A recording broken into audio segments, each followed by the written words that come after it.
ये प्रचारक की साधना होती है, उसका साध्य भी होता है। हम जब भी कभी कदम उठाते हैं तो कुछ पाने की अपेक्षा करते हैं, लेकिन एक प्रेमी के हृदय का भाव क्या होता है? वो स्वामी राम की वाणी से व्यक्त होता है कि इश्क एक तरफा में यूं मसरूर हो जाऊंगा मैं, राम तुम होगे क्षमा काफूर हो जाऊंगा मैं तुम्हें देखूं तो देखूं तुम न मुझको देखना, तूने गर देखा मुझे मशहूर हो जाऊंगा मैं तुम्हें चाहूं तो चाहूं तुम न मुझको चाहना, तूने गर चाहा मुझे मगरूर हो जाऊंगा मैं अगर मांगू कभी तो कुछ ना देना तुम मुझे, वरना फिर प्रेमी नहीं मजदूर हो जाऊं। जो बोझ ढोके मुआवजा चाहता है वो समर्पित नहीं होता, वो मजदूर होता है। जिसने यश चाहा, जिसने प्रतिष्ठा चाहिए, जिसने लोक मान्यता चाहिए, उसका समर्पण अधूरा होता है। लेकिन मां भारती को अखंडता के सिंहासन पर विराजमान करने का स्वप्न साकार करने के लिए अपने को होम करने वाला प्रचारक चाहता है क्या कुछ? लेकिन जो मिलता है वो तो अनिर्वचनीय है, उसको तो वाणी से व्यक्त ही नहीं किया जा सकता। वो तो हृदयों का अनुभूत विषय है कि चारों तरफ से भगवत्ता उस पर बरसती है। जो अपने लिए नहीं चलता, अपनों के लिए कदम बढ़ाता है, जो कभी दुख को दुख नहीं मानता, जो सुख की चाह में धूल नहीं छानता, औरों के लिए जिसको विष पीना भी स्वीकार हो जाता है, वह प्रचारक अभिनंदनीय है, वंदनीय है, पूजनीय है, प्रातः स्मरणीय है। रात दिन अहिर्निश मां भारती के चरणों में अपने आप को तपाना, गलाना। किस समय डॉक्टर साहब ने सपना लिया था? सारे देश के अंदर आग लगी थी, ब्रिटिश सत्ता के विरुद्ध एक वातावरण बना था, बलिदानों की गंगा मानो बह गई थी भारत के अंदर, विदेशियों की चूल्हे हिलने लगी। बस एक प्रहार और बाकी था कि सारे सपने साकार हो जाते।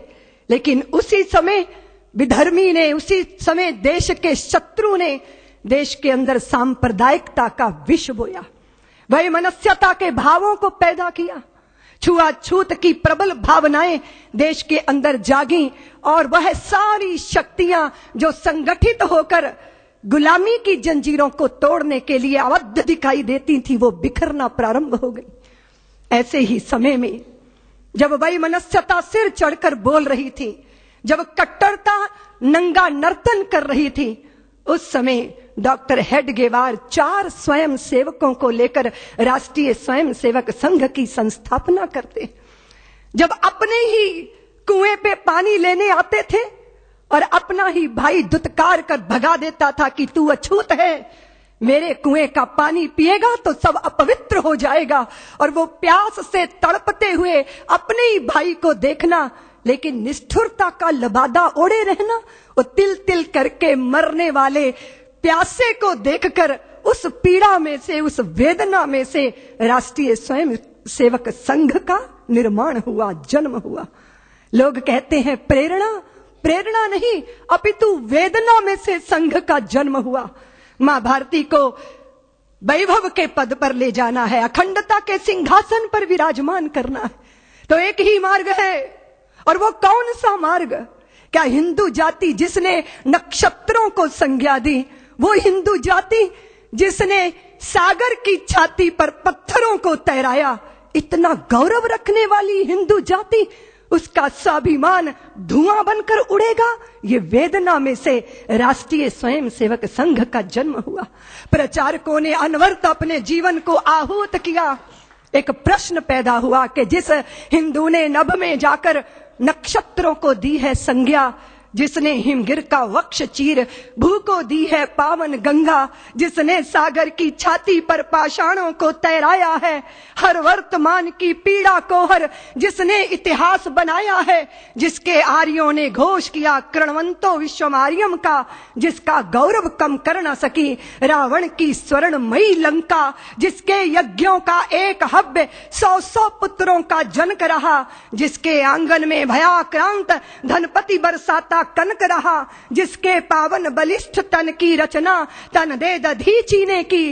राघव ने बन बन भटक भटक जिस तन में प्राण प्रतिष्ठा की, जौहर कुंडों में कूद कूद सतियों ने जिसे दिया सत्व, गुरुओं गुरुपुत्रों ने जिसमें चिर बलिदानी भर दिया तत्व। और शाश्वत हिंदू जीवन क्या स्मरणीय मात्र रह जाएगा?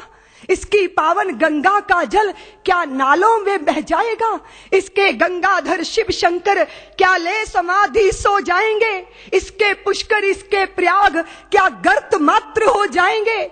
यदि तुम ऐसा नहीं चाहते तो फिर तुमको जगना होगा, हिंदू राष्ट्र का बिगुल बजाकर दानव दल को दलना होगा। इस वेदना में से, इस पीड़ा में से मां भारती के लुटते स्वाभिमान और बिखरती अस्मिता की वेदना में से राष्ट्रीय स्वयंसेवक संघ का प्रादुर्भाव हुआ।